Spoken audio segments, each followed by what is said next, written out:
Hello મિત્રો, સ્વાગત છે આપ સૌનું મારી ચેનલ પર.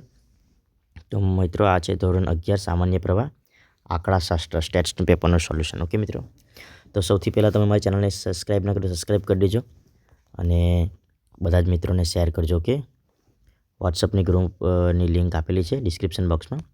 તો મિત્રો, આપણે સોલ્યુશનની શરૂઆત કરીએ. ઓકે, બધા જ જેટલા બને તેટલા ફ્રેન્ડને શેર કરજો. તે જ મારી એક હેલ્પ રહેશે. બરાબર ને? આગળ જોઈએ આપણે કે એક સાધારણ સંમિત આવૃત્તિ વિતરણ મધ્યસ્થ એ મધ્યક બહુલકથી કેટલો ગણો થાય છે? બરાબર, તો આન્સર આવશે એમાં 3 ગણો. બરાબર, જો એમ બરાબર એમ માઇનસ એક્સ બાર બરાબર ઋણ 1/2s હોય તો તેની કિંમત જેની કિંમત કેટલી થાય છે? તો ઋણ 1/3.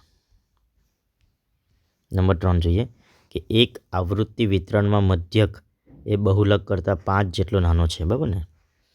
જો વિતરણ બરાબર 100 હોય તો વિષયમતાંક કેટલો થાય છે? તો ઋણ 0.05. નેક્સ્ટ. બરાબર, કાર્લ પિયર્સન જે બરાબર આ જે સૂત્રનો ઉપયોગ કરી વિષમતાંક મેળવવામાં આવે તો વિષમતાંકનો વિસ્તાર કેટલો મળે? તો ઋણ 1 થી ધન 1 ઘન 1 સુધી. બરાબર ને? નંબર 5, એક આવૃત્તિ વિતરણમાં એક્સ બાર બરાબર 12, એમ બરાબર 15 અને એસ બરાબર 12 છે તો તેમાં કેવા પ્રકારની વિષમતાઓ જોવા મળે છે? 5માં તો ઋણ વિષમતાઓ જોવા મળે છે. શું જોવા મળે મિત્રો? ઋણ વિષમતાઓ. જો માહિતીમાં બહુલક અવ્યાખ્યાયિત હોય તો સામાન્ય સંયોગે તેની વિષમતાંકનો વિસ્તાર કેટલો થાય છે? તો જોઈએ સીમાં ઋણ 3 થી ધન 3 સુધી. બરાબર, એક આવૃત્તિ વિતરણ ઋણ વિષમતા ધરાવે છે તો આવૃત્તિ વિતરણ મધ્યકનું મૂલ્ય કેટલું હશે? તો બહુલક કરતાં વધારે. શું આવશે મિત્રો? બહુલક કરતાં વધારે. એક આવૃત્તિ વિતરણમાં નંબર 8માં જોઈએ, એક આવૃત્તિ વિતરણમાં બહુલક એ મધ્યક કરતાં 2 વધારે. આ આવૃત્તિ વિતરણ કેવા પ્રકારનું છે? તો ઋણ વિષમ છે. શું આવશે મિત્રો અહીંયા બીમાં 8માં? ઋણ વિષમ છે. આગળ જોઈએ નંબર 9, જો કોઈ એક સમૂહમાં m ભિન્ન વસ્તુઓ અને બીજા સમૂહમાં n ભિન્ન વસ્તુઓ હોય તો બંને સમૂહમાંથી કોઈ પણ એક વસ્તુની પસંદગી કેટલા પ્રકાર થઈ શકે? તો નંબર 9માં જોઈએ આપણે m+n. બરાબર ને? હા. ઓકે, જો પ્રથમ ક્રિયા m પ્રકારે થઈ શકતી હોય અને બીજી ક્રિયા n પ્રકારે થઈ શકતી હોય તેમજ બંને ક્રિયાઓ સંયુક્ત રીતે કરવાની હોય તો બંને ક્રિયાઓ સાથે થવાના કુલ પ્રકારો કેટલા થાય છે? તો નંબર 10માં આપણે જવાબ જોઈએ. શું આવશે મિત્રો? amn. n એસ એટલે શું? ઓકે, તો એમાં જવાબ આવશે 1 થી n સુધીની પ્રાકૃતિક સંખ્યાઓનો ગુણાકાર. નંબર 12માં જોઈએ. ઓકે, 6p6 અને -6p5નું મૂલ્યાંકન જણાવો. તો આમાં c = 0 આવશે. બરાબર ને? સંખ્યા 108ના બધા જ અંકોનો ઉપયોગ કરીને 2 અંકની કેટલી સંખ્યાઓ બનાવી શકાય? તો 13માં આવશે 6. NCRની કિંમત નીચે પૈકી કોના બરાબર હોય છે? તો 14માં જોઈએ આપણે ઓપ્શન બી આવશે. NC0 અને NCNની કિંમત શોધો. તો 15માં આવશે આન્સર બરાબર બી. આન્સર 2 આવશે ઓપ્શન સી. Okay, x+a. બરાબર ને? ના વિસ્તરણમાં કુલ કેટલા પદ હોય છે? તો આન્સર આવશે n. x+a n² બરાબર ને? ના વિસ્તારનું અંતિમ છેલ્લું પદ જણાવો. તો શું આવશે આન્સર? એ આવશે. બરાબર ને? Option A. ચાલો તો આપણે પેલુંમાં જઈએ. હું જવાબ કહીશ. બરાબર ને? હું જવાબ બોલીશ, તમે સાંભળજો. બાઉલની પદ્ધતિમાં વિષમતાનું માપ મેળવવાનો આધાર જણાવો. તો બાઉલની પદ્ધતિમાં ચતુર્થાંકના આધારે વિષમતાનું માપ મેળવી શકાય છે. જ્યારે ખુલ્લા છેડાવાળા આવૃત્તિ વિતરણ હોય ત્યારે કઈ રીતથી વિષમતાંક મેળવવામાં આવે છે?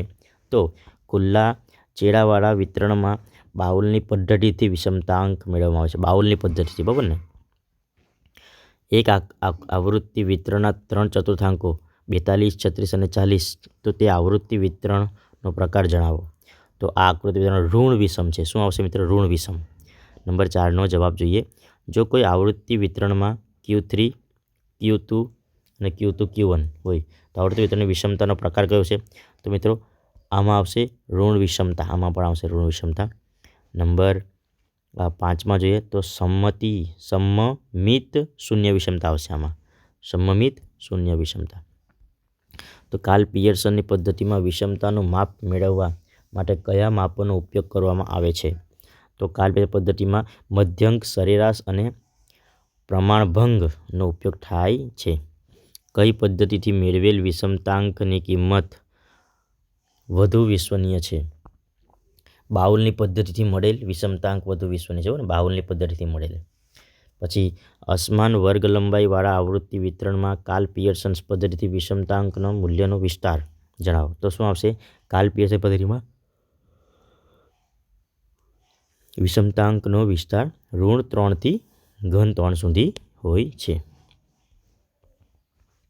બરાબર. પછી જોઈએ એક ટ્રેન ડબ્બામાં 3 વ્યક્તિઓને બેસવા માટે 5 જગ્યા છે. તેઓ કેટલા પ્રકાર પોતાની જગ્યા મેળવી શકે? તો આમાં આવશે 60 પ્રકાર આવશે. બરાબર ને? આમાં આપણે આવી લખવાનું 5p3 બરાબર 60. બરાબર ને? 10માં જોઈએ. એમાં એનની કિંમત શોધવાની છે. તો એનની કિંમત તમે શોધશો તો જવાબમાં આવશે 60. બરાબર. પછી 11માં ટ્યુઝડે શબ્દના બધા જ અક્ષરોની મદદથી નવી કેટલી ગોઠવણી થઈ શકે છે? બરાબર. તો આપણે એને નવી ગોઠવણી 5040. બરાબર. VIAAN શબ્દના બધા જ અક્ષરોનો ઉપયોગ કરીને કેટલી ગોઠવણી થઈ શકે છે? બરાબર. તો 60 આવશે ગોઠવણી. બરાબર ને? આવી રીતે છે એટલે 60. પછી NPR એટલે શું? પ્રશ્ન નંબર 13. તો NPR એટલે બરાબર ને? આવી રીતે કરવાનું છે. આવી રીતે. બરાબર ને? નેક્સ્ટ NC2 15 હોય તો એનની કિંમત જણાવો. ઓકે. તો એનની કિંમત આવશે 6. પછી 15 માં કિંમત શોધવાની છે તો આમાં જવાબ આવશે 2. NCR એટલે શું? ફરીથી પ્રશ્ન નંબર 16માં એ જ પ્રશ્ન પૂછાયો છે જે 13માં પૂછાયેલો હતો. બરાબર ને?